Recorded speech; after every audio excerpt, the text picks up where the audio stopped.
You cannot quit on the right things. You can quit all the wrong stuff. You can quit on the devil, and you can quit on all his lies, and you can quit on the past, and you can quit on mistakes, and you can get rid of guilt and get rid of regret, but you can't quit on God's promise. You can't quit on covenant relationships. You can't quit on what God said to do. He told us to pastor. But that Sunday morning, I quit.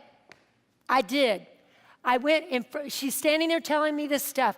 I'm hurting over it, and I'm thinking, no matter how hard I try, it's impossible. So I look at my husband, I start to cry, and I say, I quit. In front of this lady, I say that. I quit. And he's just so level-headed. I just love that about him, don't you? He just steady. And he looks at me and goes, you can't quit. You're my wife. I said, I don't quit being your wife. I quit being her pastor. I couldn't take it anymore. I couldn't. I was just so frustrated. But you know what? We'd try to mend the fences and keep working it out. And finally, after years of issues, I thought, we'll promote her. We'll put her in a position. How smart is that, right? Is that not smart? Some of you have done it in your business. Anyway, I'll give her a role and a title, and she'll come along and submit herself and really grow. That was the worst thing we could have done, because now she had a role and she had a title, and she took more authority than she was already usurping from us. And so she was greeting people at the door, shaking their hands. And one Sunday morning, people didn't show up to church, and I thought, where are they? And what happened is she was the greeter, and she was inviting them all to a camping trip she had designed and put together. And so while she was greeting, she was handing out these invitations to her camping thing. So during Sunday services, the camping trip, by the way, was on a Sunday morning. It was on a Saturday, Sunday. And so people were missing from church. And I had to go and run kids ministry. I had to go run the nursery. I'm running all over, trying to do everything. Not that I wasn't already trying to do that. Now I'm doing it with no help. And so I'm like, where are the people? I found out they're on a church camping trip. Church camping trip? I don't know about the church camping trip. Why aren't we at the church camping trip? Anyway. Finally, you've got to get enough courage. I had to get enough courage. We had to get enough courage to sit down with her and say, you cannot, you will not. And you know what? She blew up and she blew out. I was shocked. I'm thinking 5 years, 6 years, whatever it was. I've been feeding this monster.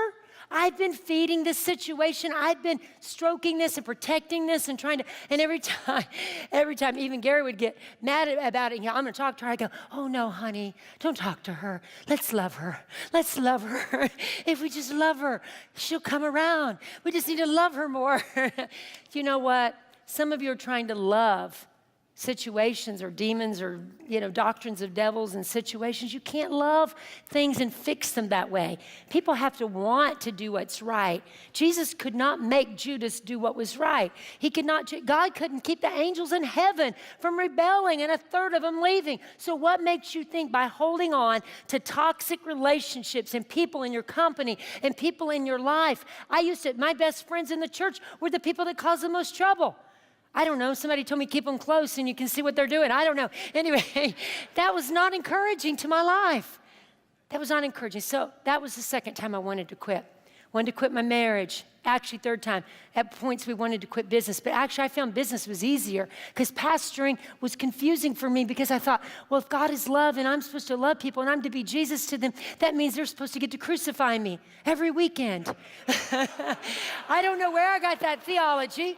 I don't know. But I just had wrong thoughts. And I thought business didn't work in church. So we got to the place where we were ready to quit pastoring. And it was sad. I knew my husband was called, and I knew that there was a destiny, and I knew what we had to give to people was important, and that there were people, the great people that were following and not causing any trouble, they were awesome. But there was the people that caused the trouble, and those are the ones we gave the most attention to. Quit giving the problems the attention. Give the vision the attention. Give the people that want to run with you, go with you. Not everybody's called to you. That's right. But somebody is called to you, and somebody will listen, and it will change someone's life. And so don't let yourself go down that wrong path and rehearse all the hurts. And I really have no unforgiveness whatsoever. Not at all toward any of these people, because the real problem was me. The real problem was me. I was weak. I was insecure. I had guilt. I had regret. I had wrong beliefs. I didn't keep my emotions in check. I didn't understand. I had to change and grow. And so some of the people that come along in your life, they actually do you a favor. One day you'll look back and you'll say, you know what? I'm actually even thankful for that person that caused me trouble, because at some point I was going to have to deal with that issue in me. All it did was help me see where I was weak and what I had to change and what I had to do. But there was a time when Gary was writing his resignation letter, and he said to me, Drenda, I'm going to quit, I think. And I said, no, he didn't say I think. He said, I'm going to quit. And I said, no, honey, you can't quit. You can't quit. God's called you to do this, and you felt this way before, and I felt this way before, but we're supposed to keep on. We're supposed to do this. We got to stay in there. And we were on our way driving to see a consultant that I had lined up for us to see. And we got in there, and he started this whole long list of how many pastors quit every month, and all the things that go wrong, and all the things that happen, and how many of them get into adultery because pain seeks pleasure. When you're in pain, you're in the most dangerous place you can be, because you are tempted to quit on God, quit on what he promised you, quit on your destiny, quit on your marriage, quit on whatever the promises of God. You've got to be wise when you are in pain. Be wise. Be wise, because the enemy would love to set you up in that moment and get you to do the wrong thing. I think I've got a slide that says halt. If you can throw that up for me real quick. When you're hungry, you're angry, you're lonely, you're tired, watch out. That's where the enemy will try to set you up and get you to make bad decisions. You have to learn. You have to get to the place where you go, you know what?